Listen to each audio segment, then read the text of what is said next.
요한계시록에는 세 개의 7재앙이 나오는데 첫 번째가 7인 재앙, 두 번째가 7 나팔재앙. 하여튼 제가 그냥 처음 보는 분들한테 얘기하는 것 같아요.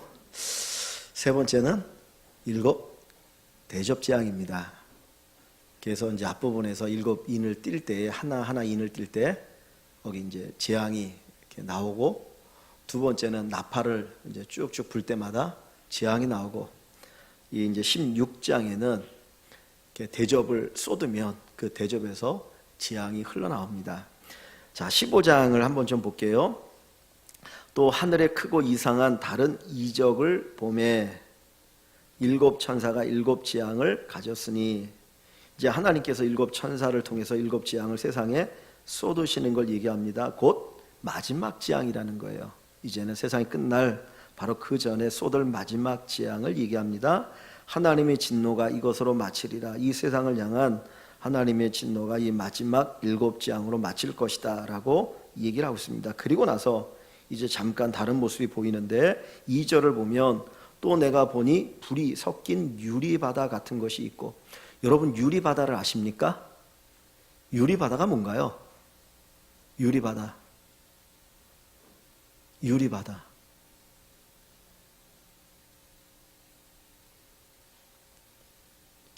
모르세요? 진짜 한 분도 모르세요?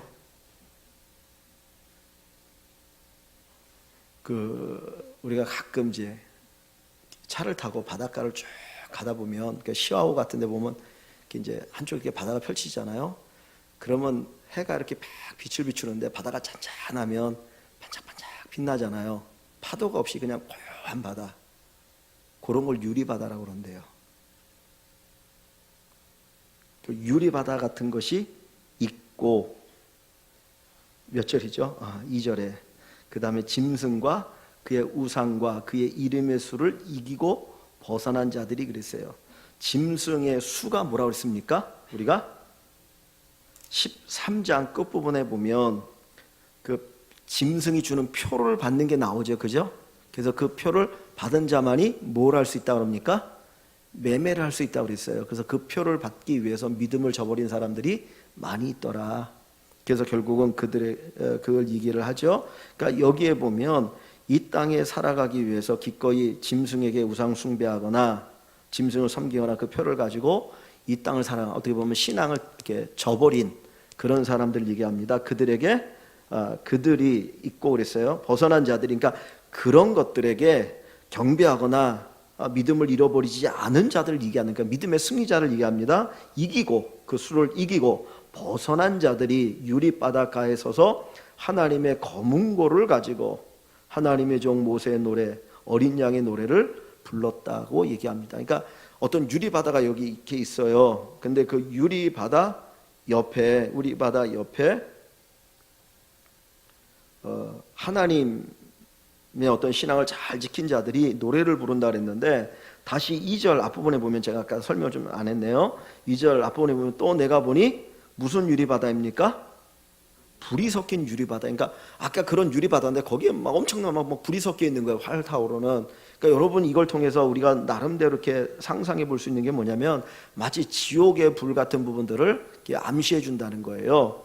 근데 그 3절로 다시 오면 거기서 그들이, 신앙의 승리자들이 뭘 한다고요? 하나님의 종 모세의 노래, 그리고 어린 양의 노래를 부른다라고 얘기합니다. 그리고 그 이제 내용이 3절 4절 이렇게 쭉 기록되어 있는데, 여기 모세의 노래라고 하는 건 뭐냐면, 출애굽기 15장에 보면 이스라엘 백성들이 홍해를 건너고 나서 육지같이 건너죠. 그리고 애굽의 군대가 이스라엘 백성들을 잡기 위해서 들어왔다가 홍해 다 몰살되어지잖아요.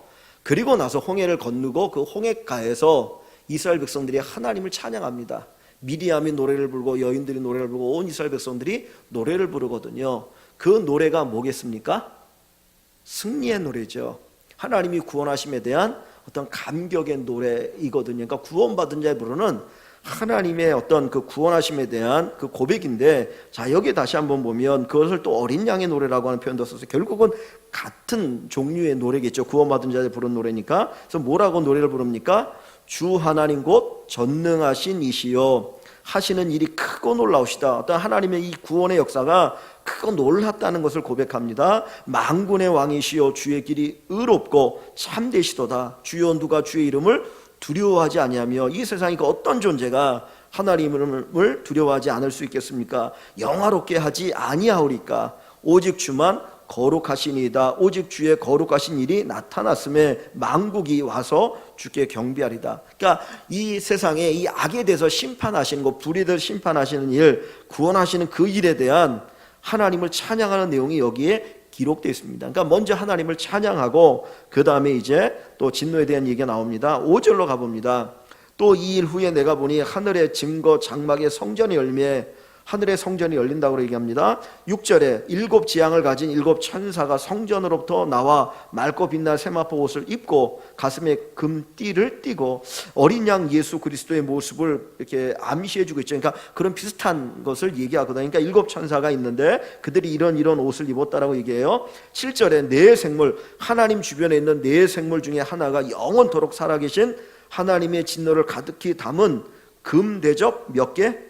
7개를 그 7 천사에게 줍니다. 그러니까 하나님이 이 세상을 심판하시는 거죠. 세상에 재앙을 내릴 때 네 생물 중에 하나에게 그 금대접에 담은 재앙을 주니까 그 생물이 7 천사에게 그것을 또 주었다 그랬습니다. 8절에 보면 하나님이 영광과 능력으로 말미암아 성전에 연기가 가득하다 그래요. 연기가 가득하다. 이 연기가 보여주는 것은 하나님의 진노를 의미합니다. 하나님의 진노가 어마어마하다는 거예요. 속된 말로 우리 사람이 이제 열받는다는 표현을 쓰잖아요. 그러면 여기에서 뭐가 나온다고 그러죠. 그러니까 그냥 쉽게 그런 표현으로 그냥 보시기 바랍니다. 그러니까 그 성전에서 하나님의 진노의 연기가 차오르니까 얼마나 무서운 심판이 있겠느냐는 거예요. 그래서 그 심판이 가득 참에 7 천사의 7 재앙이 마치기까지는 성전에 능히 들어갈 자가 없더라. 그래서 결국은 하나님으로부터 마지막 7 재앙이 다시 나오게 된다는 걸 얘기합니다. 그러니까 이 세상에, 그런데 자 16장을 한번 가봅니다. 16장으로 제가 그냥 먼저 쭉 읽을게요. 좀 양이 기니까 그냥 보시기 바랍니다. 또 내가 들으니 성전에서 큰 음성이 나서 7 천사에게 말하되 너희는 가서 하나님의 진노의 7 대접을 땅에 쏟으라 그랬어요. 그 진노를 땅에 쏟으라는 거죠. 자 2절에 첫째 천사가, 이제 첫 번째 천사가 그 대접을 땅에 쏟으니 짐승의 표를 받은 사람들과 구상에게 경배하는 자들에게 악하고 독한 종기가 나더라. 자 첫 번째 이 진노를 받는 자들이 누구라고 얘기합니까? 짐승의 표를 받은 사람들과 우상에게 경배하는 자들이라고 그랬어요. 거짓 하나님 대적한 적그리스도에게 경배하거나 이 땅에 살아가기 위해서 짐승의 표를 받고 매매하는 자들에게 하나님의 심판을 얘기하죠. 그들에게 뭐가 나타납니까? 첫 번째로 악하고 독한 종기, 피부병이 나타난다는 거예요. 이런 진노가 있다고 얘기합니다. 자 3절에 둘째 천사가 그 대접을 바다에 쏟았다 그랬어요. 그랬더니 바다가 곧 죽은 자의 뭐예요? 피같이 된다 그랬어요. 그 출애굽기에 보면 모세가 애굽에 재앙을 10가지를 내리죠. 첫 번째 재앙이 뭡니까? 물이 피같이 되는 거죠. 그러니까 피는 재앙이잖아요. 물이 피가 된다는 거예요. 자 피같이 되니 바다 가운데 모든 생물이 어떻게 돼요? 죽는다 그랬습니다. 바다의 모든 생물이 죽는 어마어마한 재앙이 옵니다. 자 4절에 셋째 천사가 그 대접을 어디에다 쏟습니까? 이번에는 강과 물 근원에 쏟았어요. 첫 번째 천사는 대접을 어디에 쏟았다고? 재앙을 땅에. 두 번째 천사는 바다에. 세 번째는 강과 물 근원에 쏟으니 이번에도 뭐가 됩니까? 피가 됐다 그랬어요. 피가 됐다. 5절에 내가 들으니 물을 차지한 천사가 이르되 전에도 계셨고 지금도 계신 거룩하신 이시여, 하나님에 대한 고백이죠. 이렇게 심판하시는 것이 의롭다. 세상을 심판하는 것이 의롭다라고 얘기하는 거예요. 6절에 그들이 성도들과 선지자들의 뭐를 흘렸어요? 피를 흘렸어요. 그들에게 피를 따라 피를 마시게 하신 것이 합당하니다. 그러니까 믿음의 성도들이 신앙을 지키기 위해서 피를 흘렸다는 거죠. 순교했다는 거죠. 근데 그거에 대해서 하나님은 어떻게 하시는 겁니까? 결국은 갚아주시는 거죠. 그 7인 재앙을 할 때 첫 번째 7인 재앙에서 5 번째 재앙이 뭐냐면 그 순교한 성도들이 우리의 피를 언제 신원해 주시겠습니까? 라고 하는 그런 탄원을 하나님 앞에 드려요. 그때 야 조금만 기다려라, 아직 때가 안 찼다. 성도의 어떤 수가 딱 차면, 순교할 수가 차면 그때 내가 신원해 주겠다라는 말씀을 하시거든요. 그것과 연결되는 걸로 볼 수 있죠. 그죠? 그러니까 정말 성도들이 목숨 걸고 하나님을 섬길 때 하나님께서 그 신원에 대해서 하나님이 갚아주신다는 것을 보여주고 있습니다. 자, 7절에 또 내가 들으니 제단이 말하기를 그러하다 주 하나님 곧 전능하신 이시여 심판하시는 것이 참되시고 의로우시도다. 하나님이 약한 세상, 불신의 세상을 심판하는 것이 옳다라고 이야기를 합니다. 자, 네 번째 8절입니다. 넷째 천사가 그 대접을 해에 쏟음에. 자, 네 번째 천사는 그 대접을 어디에 쏟아요? 해에 쏟는다는 거예요. 자, 첫 번째는 어디에 쏟았다고 했습니까? 땅에. 두 번째는 바다에. 세 번째는 강과 물 근원에. 네 번째는 해에 쏟았다 그래요. 해. 그 해, 그러니까 거기에서 재앙이 일어나는 거죠. 해가 권세를 받아 불로 사람들을 태우니 그랬어요. 해가 사람들을 태운다라고 얘기합니다. 9절에 사람들이 크게 태움에 태워진지라. 그 해가 가지고 있는 그 뜨거운 태양의 열에 사람들이 불타버려요. 그래서 재앙들을 행하는 권세를 가지신 하나님의 이름을 비방하여 또 회개하지 아니하고 주에게 영광을 돌리지 아니하더라 했습니다. 그러니까 많은 사람들이 이 해로 인하여서 어떤 이런 어려움, 재앙을 받게 된다는 걸 얘기합니다. 자, 10절로 가봅니다. 또 다섯째 천사가 그 대접을 짐승의 보좌에 쏟으니. 자, 이번에는 어디에 쏟습니까? 짐승의 보좌에 쏜다. 첫 번째는 땅, 두 번째는 바다, 세 번째는 강과 물 근원, 네 번째는 해, 다섯 번째가 짐승의 보좌. 짐승은 뭐라고 그랬습니까? 적그리스도, 하나님 대적하는 세력이라 했어요. 거기에다가 하나님께서 진노를 쏟아 부은 거죠. 그래서 곧 그 나라가 곧 어두워지며 사람들이 아파서 자기 혀를 깨물고, 얼마나 큰 어떤 고통이 있던지 너무너무 괴로워한다는 거죠. 자기 혀를 깨물 정도로. 여러분 혀를 안 깨물어 보셨죠? 그래서 맞습니까? 옛날에 무슨 뭐 영화 같은 데 보면 여자들이 이렇게 해산할 때 너무 고통스러우니까 막 이렇게 힘을 주다가 혀를 깨물을까 봐 입에다가 뭐 이렇게 넣어주잖아요. 그죠? 예. 그러니까 얼마나 고통스러운가 하는 것을 여기서 암시해 주죠. 자, 그리고 봅니다. 몇 절입니까? 11절이요. 혀를 깨물고 아픈 것과 종기들로 말미암아. 이 아픈 것과 종기도 얘기합니다. 그래서 하늘의 하나님 비방하고 그들의 행위를 회개하지 아니하더라. 그래서 다섯 번째 재앙이 짐승의 보좌에 쏟은 재앙을 얘기합니다. 적그리스도를 하나님이 심판하신다는 거죠. 자, 12절 가봅니다. 여섯 번째 천사가 그 대접을 쏟습니다. 어디에 쏟나요? 큰 강 유브라데에 쏟는다 그랬습니다. 유브라데 강이 어디 있습니까?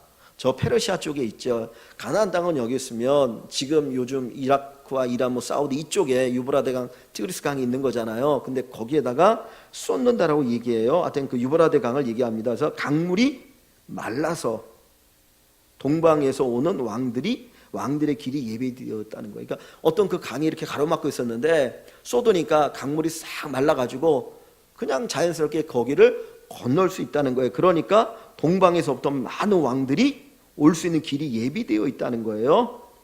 자, 그 다음 13절을 봅니다. 또 내가 보매 개구리 같은 새 더러운 영이 그랬어요.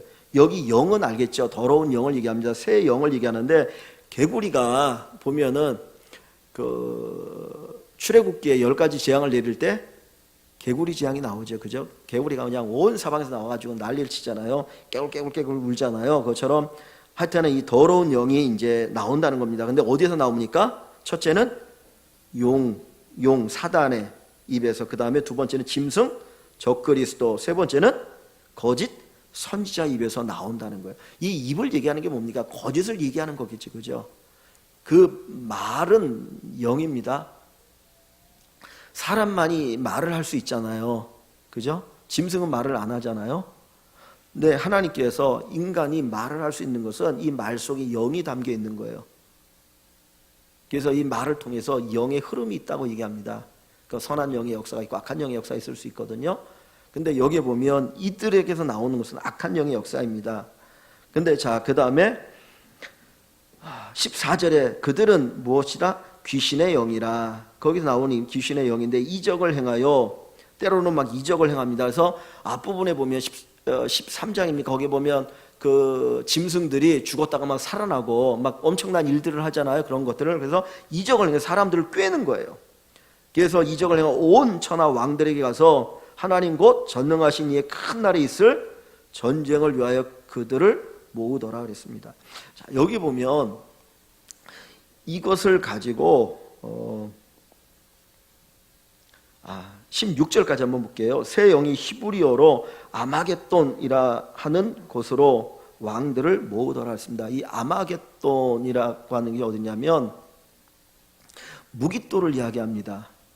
갈멜살 밑에 그 넓은 평원에 거기서 수많은 전쟁이 펼쳐졌거든요.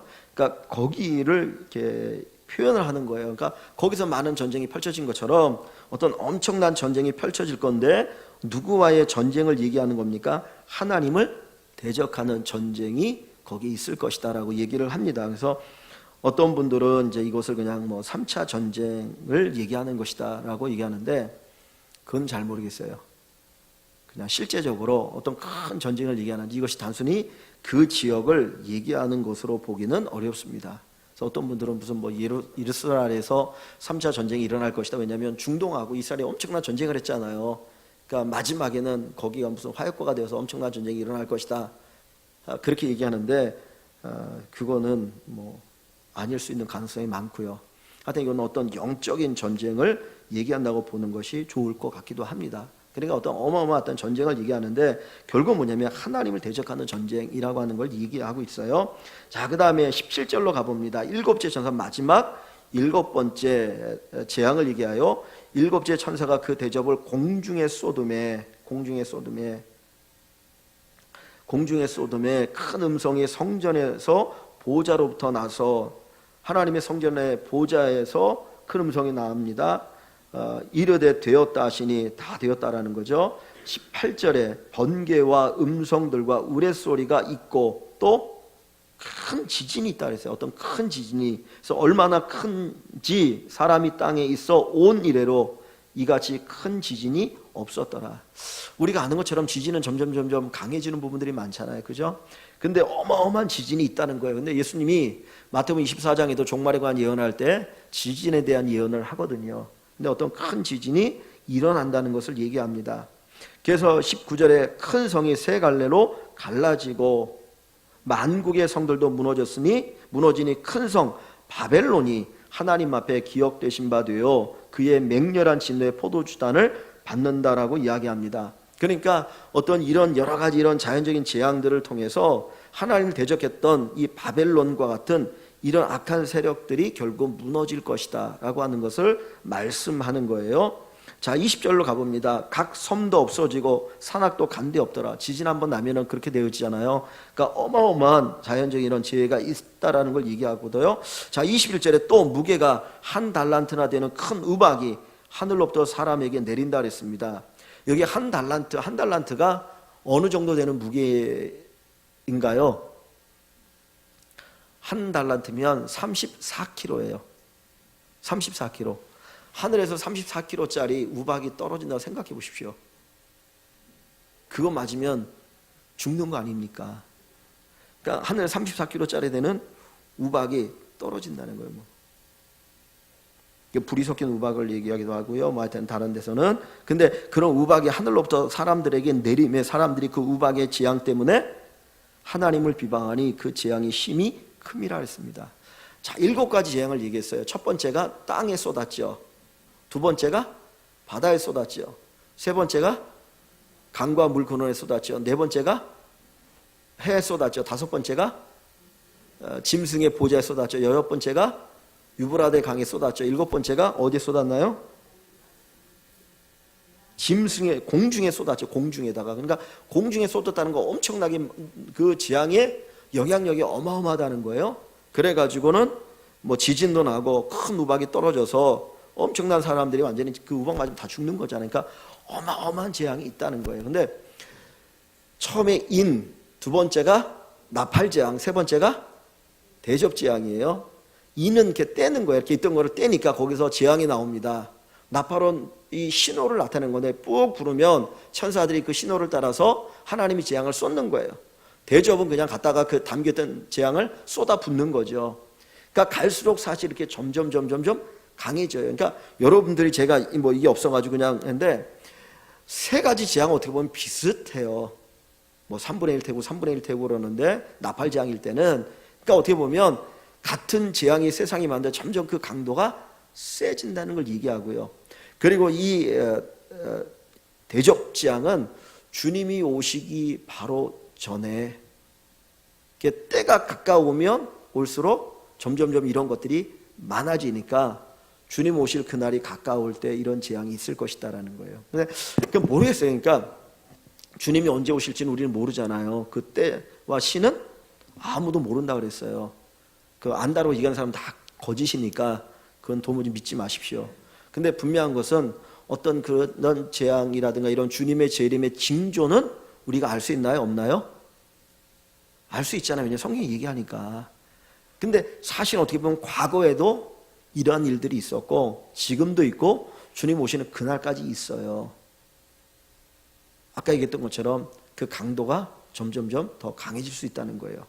근데 여기에서 한 가지 질문을 던지겠습니다. 왜 하나님께서 마지막 세상의 끝이 오기 전에 이런 재앙을 이 세상에 보내실까?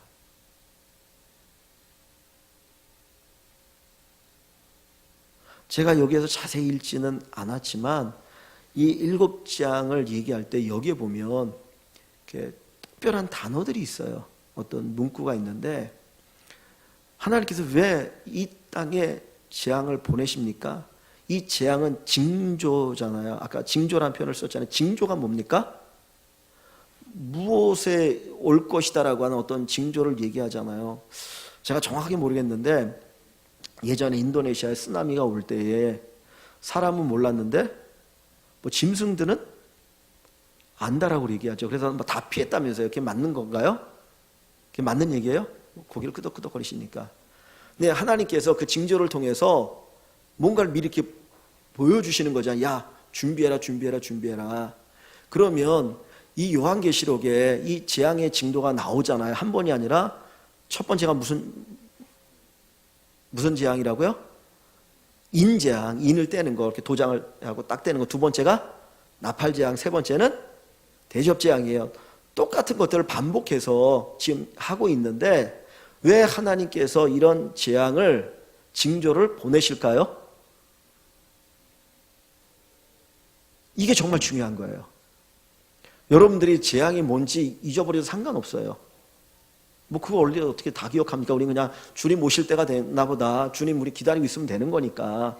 우리한테는 도적같이 주님이 오시지 않나 그랬으니까 그냥 주 예수의 오시옵소서 하고 주님 나라 갈 것을 우리가 그냥 준비하고 있으면 돼요. 근데 왜 하나님께서 그냥 어느 날 갑자기 세상에 짠하고 오지 않고 이런 재앙을 보내실까요? 이 세상 사람들을 아주 싫어해서 미워해서 그냥 니네 한번 벌 받아봐라 그러고 막 쏟아버리는 겁니까? 그 이유가 뭐라고 생각하십니까? 왜 하나님이 이런 재앙의 징조를 보내시나요? 그 베드로 전서입니까? 주님의 재림을 이야기하거든요. 주님이 재림하실 것이다. 그래서 예수님 승천하신 후에 수많은 사람들이 주님의 재림을 기다렸어요. 어떤 분들은 올해가 가기 전에 예수님이 오시겠지 하고 기다렸는데 안 오시거든요. 그러니까 나중에 무슨 이야기들이 도냐면 예수님이 안 오신다. 재림 없다라고 이야기를 하는 사람들이 생기기 시작했어요. 그때 하나님이 베드로를 통해서 뭐라고 말하냐면 하나님에게는 하루가 1000년 같고 1000년이 하루 같다는 거예요. 그러면서 주님께서 재림하지 않으시고 시간을 늦추시는 이유는 뭐라고 얘기하냐면 많은 사람들이 하나님께 돌아올 기회를 주신다는 거예요. 여기에서 재앙을 하나님이 내리시는 이유, 이 징조를 보여주시는 이유가 뭡니까? 뭐 하라는 거예요? 자, 한번 봅니다. 진짜 심판받아야 될 존재들은 어떤 부분들인가? 16장을 한번 가볼게요. 16장 9절. 막 그런 어마어마한 이런 징조, 재앙이 보여졌거든요. 그걸 받았습니다. 그런데 그것을 받은 사람들이 어떻게 합니까? 9절에 보면, 9절에 같이 봅니다. 사람들이 크게 태움에 태워진지라 재앙들을 행하는 권세를 가지신 하나님의 이름을 비방하며 또 회개하지 아니하고 주께 영광을 돌리지 아니하더라.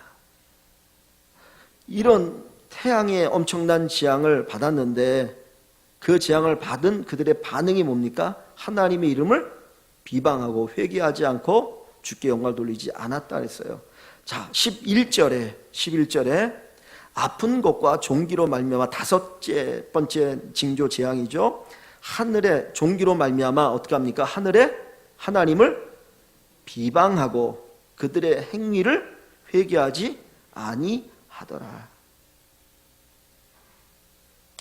21절 마지막 일곱 번째 재앙입니다. 또 무게가 한 달란트나 되는 큰 우박이 하늘로부터 사람들에게 내리며 사람들의 그 우박의 재앙 때문에 하나님을 비방하니 그 재앙이 심히 큼이라. 자, 여기 보면 이 재앙 징조에 대한 반응이 지금 나오고 있죠. 세 개 나오는데 동일한 반응이 뭡니까? 하나님을 비방해요. 자, 한번 보십시오. 우리가 생각할 때는 그 징조가 이 재앙이 오게 되면 뭐 해야 되는 거예요? 사실은 회개해야 되잖아요. 양심이 있으면 회개해야지. 그런 일을 당하고 아니 어떻게 이럴 수 이러다 갑자기 나 죽는 거 아니야? 그러고 회개해야 되는데 여기 보면 뭐예요? 다 하나님을 비방하고 오히려. 그러니까 이런 사람들은 어떻게 됩니까? 사실은 망해야죠. 그러니까 결국은 보니까 망할 놈들에게 뭐가 오고 있는 거예요?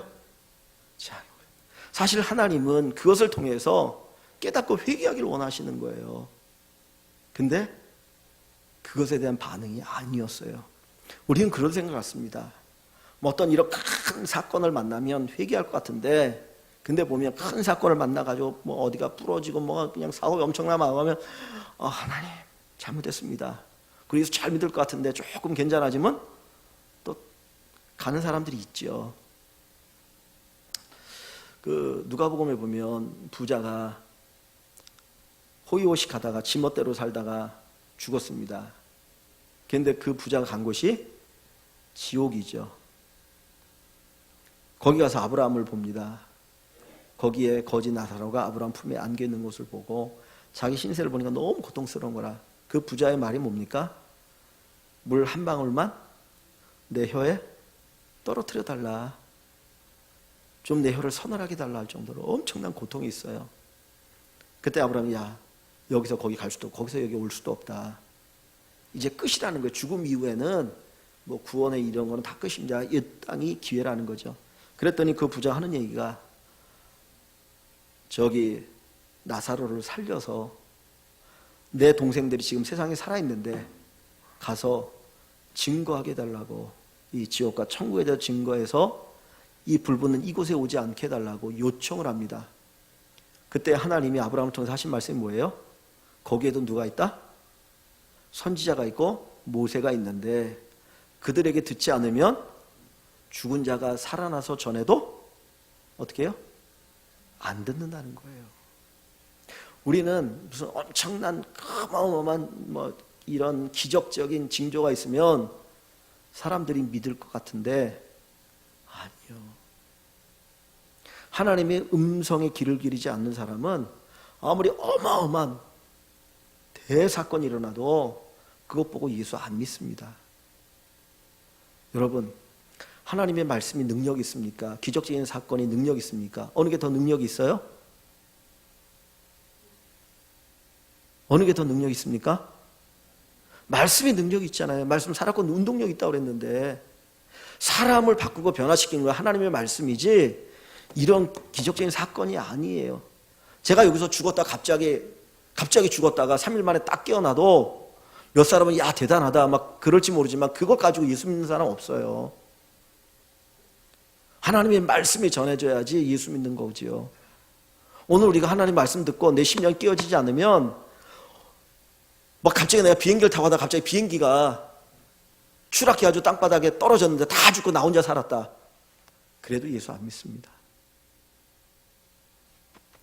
말씀의 역사가 은혜거든. 어떻게 보면 여기 엄청난 이 재앙을 이겨내 뭐 여러 가지로 얘기하는데 어디 보면 다 여기 보니까 하나님 대적하는 자들이잖아요. 거기에 하나님이 재앙을 쏟잖아요.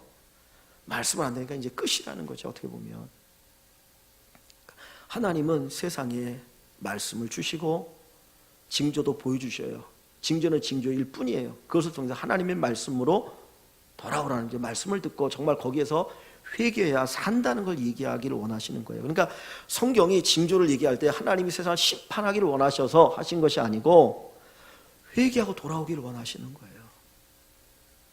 징조를 볼 줄 아는 눈이 열린 사람은 음성을 들을 수 있는 귀가 열리는 사람이에요. 그래서 우리가 예수를 믿는다고 하는 게 얼마나 큰 복인가. 이런 징조가 있어도 안 믿잖아요. 근데 우리는 이런 거 안 받잖아요. 여러분 뭐 매 맞아가지고 오신 분 있습니까? 뭐 다리 부러져가지고 예수 믿기로 하는 분 없잖아요. 그냥 얼마나 감사합니까? 하나님의 은혜가 감사하다. 이 고백을 가지고 살아가시면 좋겠습니다. 하나님 처음부터 마지막까지 공의의 하나님이시지만 사랑의 하나님이시여. 어떻게든지 회개시키기를 원하신 하나님. 그래서 말씀을 주시고 때로는 징조도 주시지만 참 인간이 약하니까 징조를 보고도 못 믿는 거죠. 오직 하나님의 말씀으로 우리가 정말 새로워지고 하나님의 말씀을 우리가 듣고 그것을 믿을 수 있다고 하는 것이 큰 복이다. 제가 지난주에 설교할 때 서론적인 부분으로 우찌무라 간조라는 분이 인간이 받은 저주 3가지를 얘기했죠. 기억나십니까? 하여튼 기억이 안 나는 게 좋은 겁니다. 하여튼 감사합니다. 첫 번째는 하나님 믿지 않는 것. 두 번째는 하나님의 말씀을 듣고도 믿지 않는 것. 세 번째는 기억 안 나세요? 세 번째는 감사하지 않는 것. 예. 그러니까 거꾸로 말하면 우리가 하나님 믿는 것, 말씀을 읽고 그 말씀 믿어지는 것, 그리고 하나님 앞에 감사하는 이게 복이라니까요. 그러니까 우리가 이 복을 받은 거예요. 이거 계시록 보니까. 그래서 하나님의 은혜에 감사합니다. 그 고백을 가지고 살아가는 저와 여러분 되시기를 주의 이름으로 간절히 축원합니다. 우리 잠시 말씀을 생각하면서 기도하기를 원합니다.